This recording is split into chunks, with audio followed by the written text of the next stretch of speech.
ଆମେ କହୁ ସତରେ ଭଗବାନ ଅଛନ୍ତି କି ନାହିଁ, କିନ୍ତୁ ଜାଣିନି, କିନ୍ତୁ ମୁଁ 5ଟି ପ୍ରମାଣ ମୁଁ ଦେଇପାରି ଭଗବାନ ଅଛନ୍ତି ବୋଲି।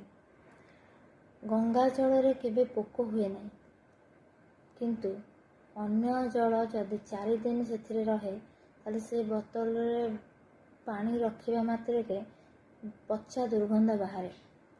ପ୍ରତ୍ୟେକ ବର୍ଷ ଅମରନାଥ ଶିବଲିଙ୍ଗ ଆପେ ଆପେ ନିର୍ମାଣ ହୋଇଥାଏ। ପୁରୀ ଜଗନ୍ନାଥ ମନ୍ଦିରରେ ବାନା ପବନର ବିପରୀତ ଦିଗକୁ ଉଡ଼ିବା।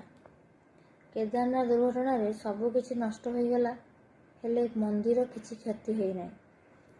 ରାମେଶ୍ୱର ପଥର ପାଣି ଉପରେ ଭାସେ, କିନ୍ତୁ ଦୁନିଆରେ କୌଣସି ପଥର ପାଣି ଉପରେ ଭାସେ ନାହିଁ।